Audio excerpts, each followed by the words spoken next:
Assalamu alaikum wa rahmatullah la famille. Aujourd'hui nous allons parler des affranchis du prophète Mohammed, paix et salut sur lui. Le prophète eut 17 affranchis. Le premier était Zayd ibn Haritha qu'il avait acheté du vivant de Khadija et qu'il avait affranchi. Le second Oussama, le fils de son affranchi Zayd.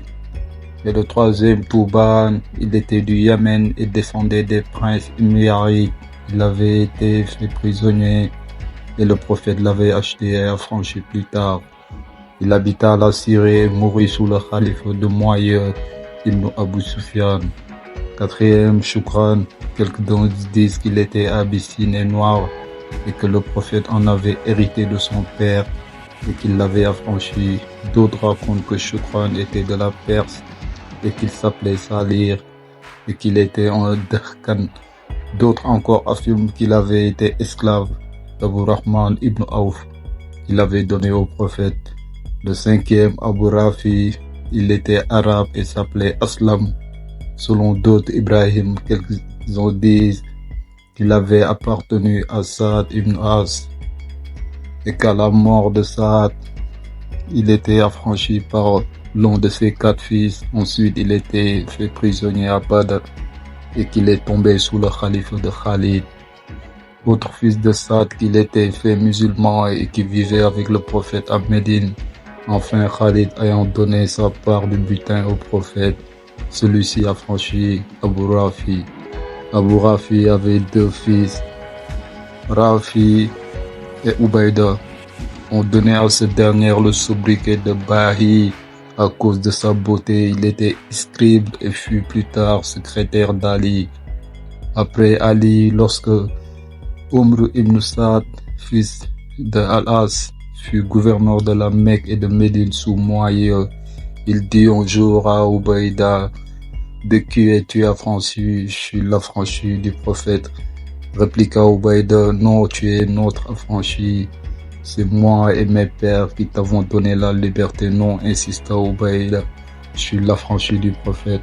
Omrou répéta ces paroles et Ubaïda pour la 3e fois sa réplique. Alors Omrou lui fut donné son coup de fouet et lui dit: de qui es-tu affranchi? Le vôtre, répondit Ubaïda, et Omrou le laissa. Le 6e était Salman de Persan. Il était de Perse. Quelques-uns disent qu'il était de la ville de Ram, Hormuz. D'autres qu'il était de la ville d'Ispahan. Son nom persan était Firuzan. Il avait été fait prisonnier et était tombé entre les mains des Juifs. Un Juif avait consenti à un contrat par lequel il s'engageait à le vendre. Le prophète paya la somme stipulée et l'affranchit. Le 7e Safina, il était esclave d'Umm Salama qu'il l'affranchit et le destina au service du prophète. Quelques-uns disent qu'il était noir et qu'il s'appelait Mihran. Anaza, le 8e, ou d'après d'autres, Ayana, son nom était persan et sa mère abyssine. C'est lui, lorsque le prophète donnait audience, faisait entrer les gens. Le prophète l'avait acheté et l'affranchi. Le 9e Abu Kabasha. Le 10e Abu Muayba. Le prophète l'avait acheté et l'affranchi. Le 11e Fathala. Il avait été également affranchi par le prophète. Le 12e Midhan. Il avait été esclave de Rifaha, fils de Zayd. Rifaha l'avait donné au prophète qui l'avait affranchi. Il fut tué par une flèche à l'assaut de Walid Khoura. Le 13e Bilal et le 14e Abu Dumaira. Et persan et descendait de Gustave, le roi de Perse. Son nom persan était Rah, fils de Shizat.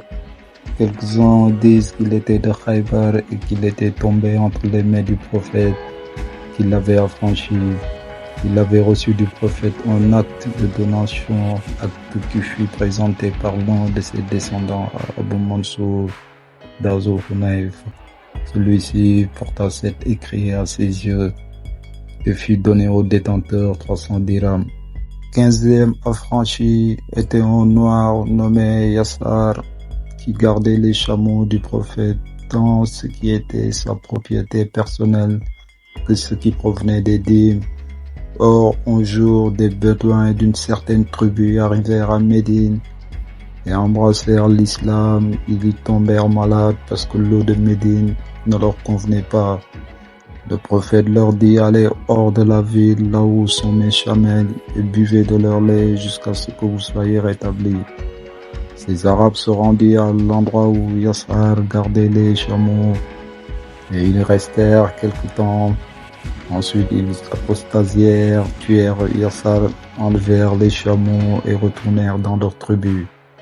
Le prophète envoya à leur poursuite Ali, qui les ramena, puis il leur fit couper les mains et les pieds, leur fit crever les yeux et les fit jeter sur le chemin en endroit nommé Hara, où exposés à la chaleur du jour, ils périrent lentement.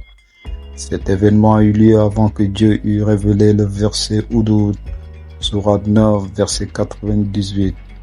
Le 16e Mihran, c'était un eunuque que Muqawqas avait envoyé au prophète en même temps que Maria et Shirrim. Le prophète rendit Maria, mère d'un enfant, donnant Shirrim, sa sœur, à Hassan, fils de Tarbit, et affranchit Mihran, qui resta pour servir Maria.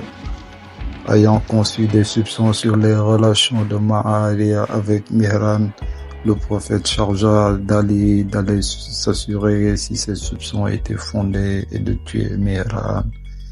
Ali courut vers chez Mihran et mit la main sur lui. Qu'ai-je fait? S'écria Mihran. On te soupçonne, répliqua Ali, d'avoir des relations avec Maria. Mihran se dépouilla de ses vêtements et Ali reconnut qu'il était eunuque. Il vint le dire au prophète, puis lui ordonna de ne plus s'inquiéter de Mihran.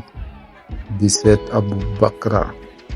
Il avait été d'abord esclave des habitants de Taïf.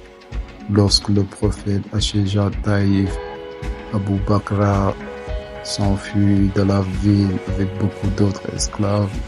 Le prophète les déclara tous libres et ils disparurent, sauf Abu Bakra qui resta avec le prophète. Alaykoum salam wa rahmatullah, c'était les affranchis du prophète Mohammed. Salam alaikum.